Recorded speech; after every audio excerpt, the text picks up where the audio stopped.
In this video, we're going to find out how to avoid the fridge in paddle, but I'm not just going to tell you, I'm going to show you. So this week, I played a match with 3 of my friends and I set it up so that they had to fridge me. And basically, my opponents would have to hit every single ball to my partner to basically set up like a fake fridge in a game. They were still allowed to hit to me sometimes because obviously it would be a bit unfair. I could just stand on my partner's side. So it still kept me guessing. If I came over too far, they'd still hit down my line. The idea was that I wanted to try and practice 3 strategies to try and counter the fridge. You see, the problem with me in the past when I've played paddle in matches in tournaments and someone has used the fridge strategy against me, if I've then lost the game, I've then just got really annoyed, started sulking, and then just blaming the fridge and just kind of having the attitude of like, there's nothing I can do, I got fridged. But I want to change this and have real strategies that I can actually use in a paddle match or tournament rather than just giving up and getting annoyed. So the match started and it was me and Harry against Kai and Stan. And these first few clips that I'm showing you will show how effective the fridge can be. Obviously, you're moving Harry around, putting loads of pressure on him, and it's very easy to then win the point against him, and then I'm kind of just stuck there, not really getting into the game. It then means when the ball then does come to me as well,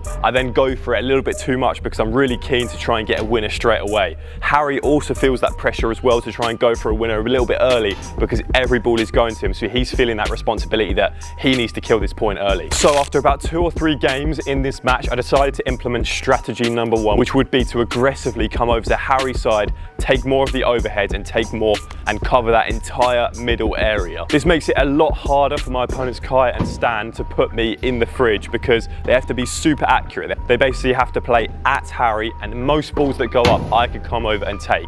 Just keeps me in the game so I don't get cold. The great thing as well is on this left side, when you go up for these overheads, you have the entire court to aim into. And this strategy as a whole, I definitely recommend. It felt very natural for me to go into this. It didn't feel like I was trying something completely new. It was just being a little bit more aggressive and taking more balls than I usually would in a match. So that was the first strategy, and for me a really important one, and I used that pretty much throughout the entire game without stopping. Strategy number 2 that we tried towards the end of the first set was to play nearly every ball back to Stan only. So almost like playing the fridge back. But the main idea isn't just to fridge them back, but by playing to Stan, it makes it really awkward for him to have to only play down the line. He'll want to play cross court to me into the space, especially on his backhand, as naturally his backhand will go cross court to me. So you can see a few clips here. Stan's actually doing a really good job of playing down the line still to Harry, but I feel like in an actual game he'd start to play cross to me because it's much more natural and easier for him to play cross rather than forcing it down the line. And you can see a clip here where he eventually does play over to me because he gets that easy ball and it's so natural to go across, and then it allows me to bring myself in the game and we go up in the point. This strategy is really effective and I definitely recommend it. If you're playing with someone that's on the right and they're getting every single ball at them, tell them play down the line. It will allow you to get in the game more and it will take some pressure off them. Now time for the third strategy. Now this one was a little bit tougher, but I've seen a few people comment on previous videos of mine that I've made about this topic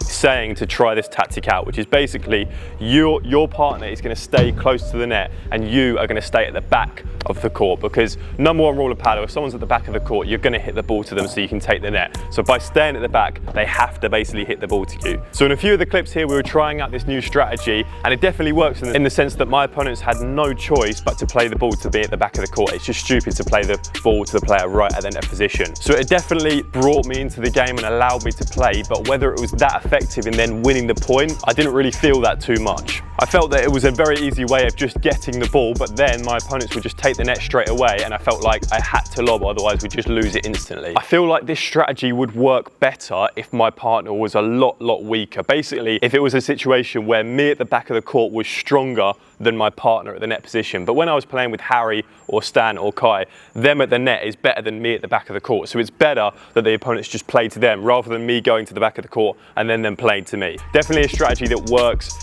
depending on who your partner is. If your partner's of similar level, I definitely don't recommend going to the back of the court and allowing the opponents to take the net like that, because it just puts you down in the point. We kind of tweaked this strategy slightly just to suit this match, and what we did instead was pushing my partner close to the net and me going slightly further back. So my partner would basically be in charge of playing aggressive volleys, trying to pop the ball out, and then I would be in charge of taking all of the overheads. This strategy worked perfectly for the type of players that we had. It made it very difficult for them to play to my partner at the net, but then if they did play to me, it's not like they would go up in the point. I'd still be able to play an overhead and still control and keep the net position. This was a super fun match, and let me tell you, it's definitely a better feeling when you have the fridge set up than when it actually happens to you in a real match or tournament. So I think my mistake in the past when I've played played tournaments and this has happened, I've kind of just got annoyed and accepted the fact that the fridge is happening and there's nothing I can do. But now, I think if I go into a game where this happens, I'll have clear strategies that I can try out and we can put them into practice and actually have a plan of how we're going to deal with this. I feel that strategy number 1 and 2 should just be the default almost straight away as soon as this happens, and then if things get really, really bad and you're really desperate, then you can put into practice number 3 just to get yourself in the game more. But again, I want to hear from you. Are there some more strategies that you'd recommend using when the fridge strategy happens to you in a game? Let me know in the comment section below. Thanks for watching and I'll see you in the next one.